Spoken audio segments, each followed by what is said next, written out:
സിദ്ധാർത്ഥിന്റെ പിതാവ് ജയപ്രകാശ് രാജ്ഭവനിൽ ഗവർണറെ കണ്ടു. പ്രതികളുടെ സസ്പെൻഷൻ പിൻവലിച്ചതിൽ ആശങ്ക അറിയിച്ചു.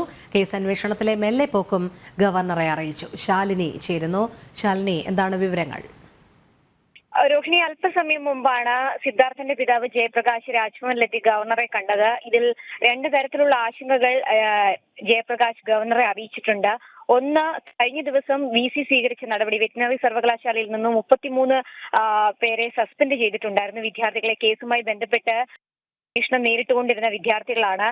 ഇവരെ തിരികെ എടുക്കുന്ന നടപടി VC സ്വീകരിച്ചിരുന്നു. തൊട്ടു പിന്നാലെ തന്നെ ചാൻസലർ കൂടിയായ ഗവർണർ ഈ നടപടി റദ്ദ് ചെയ്യുന്ന ഒരു സാഹചര്യം ഉണ്ടായിരുന്നു. ഇതിലെ ആശങ്കകൾ ഗവർണറെ അദ്ദേഹം അറിയിച്ചിട്ടുണ്ട്. ഒപ്പം തന്നെ CBI അന്വേഷണം ഉടൻ തന്നെ ആരംഭിക്കുമെന്ന് ഉറപ്പു നൽകിയ മുഖ്യമന്ത്രിയുടെ വാക്ക് അത് പാഴ്വാക്കായ സാഹചര്യവും അദ്ദേഹം അറിയിച്ചിട്ടുണ്ട്. തെളിവുകൾ ഉൾപ്പെടെ നശിപ്പിക്കാനുള്ള സാഹചര്യവും അദ്ദേഹം ഗവർണറെ അറിയിച്ചിട്ടുണ്ട്. ഇതിലടക്കമുള്ള ആശങ്കകൾ ഗവർണർ കേട്ടു. ഒപ്പം തന്നെ ഒപ്പം ഉണ്ടാകുമെന്ന ഉറപ്പ് ഗവർണർ നൽകിയിട്ടുണ്ട് എന്നുള്ളതാണ് ജയപ്രകാശ് ഇപ്പോൾ ജനം ടിവിയോട് പ്രതികരിച്ചിട്ടുള്ളത്.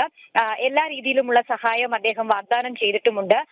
ഒരു രീതിയിലും താൻ ആശങ്കപ്പെടേണ്ട കാര്യങ്ങളില്ല എന്നുള്ള ഒരു ഉറപ്പാണ് ഇപ്പോൾ ജയപ്രകാശിന് ഗവർണർ നൽകിയിട്ടുള്ളത്. ഇത് രണ്ടാം തവണയാണ് സിദ്ധാർത്ഥന്റെ മരണവുമായി ബന്ധപ്പെട്ട് രാജ്ഭവനിലെത്തി ഗവർണറെ അദ്ദേഹം കാണുന്നത് എന്നുള്ളതാണ് ഏറ്റവും പ്രധാനപ്പെട്ട കാര്യം. ആദ്യ ഘട്ടങ്ങളിൽ കണ്ടപ്പോൾ തൊട്ടു പിന്നാലെ തന്നെ ജുഡീഷ്യൽ അന്വേഷണം ഗവർണർ ആവശ്യപ്പെട്ടിരുന്നു. ഇന്നിപ്പോൾ ഇത്തരത്തിൽ ഈ അന്വേഷണം ഇഴയുന്നതിലും VCയുടെ നടപടിയിലുമാണ് അദ്ദേഹം ഇപ്പോൾ ഗവർണറെ കണ്ടിട്ടുള്ളത്. അനൌദ്യോഗികമായ ചില വിവരങ്ങൾ കൂടി വരുന്നത് VC ഉൾപ്പെടെയുള്ളവർ രാജി നൽകിയിട്ടുണ്ട് ഗവർണർക്ക് എന്നുള്ളതാണ്. അതിൽ ഔദ്യോഗികമായ ഒരു സ്ഥിരീകരണം വന്നിട്ടില്ല. വിഷയവുമായി ബന്ധപ്പെട്ട് ഗവർണർ VCയോട് വിശദീകരണം ആവശ്യപ്പെട്ടിട്ടുണ്ട്. ഏത് തരത്തിലാണ് ഈ 33 വിദ്യാർത്ഥികളെ തിരികെ എടുക്കാനുള്ള നടപടിയിലേക്ക് VC എത്തിയതെന്നതടക്കമുള്ള വിശദാംശങ്ങൾ അദ്ദേഹം ആരാഞ്ഞിട്ടുണ്ട്. ഇതിന്റെ തൊട്ടു പിന്നാലെയാണ് ഈ രാജി എന്നുള്ള അനൌദ്യോഗിക സൂചനകൾ കൂടിയാണ് നമുക്കിപ്പോൾ പുറത്തു വരുന്നത്. എന്തായാലും ആശങ്കകൾ അറിയിച്ചിട്ടുണ്ട്. എല്ലാ രീതിയിലുമുള്ള പിന്തുണ ഗവർണർ അറിയിച്ചിട്ടുണ്ട്.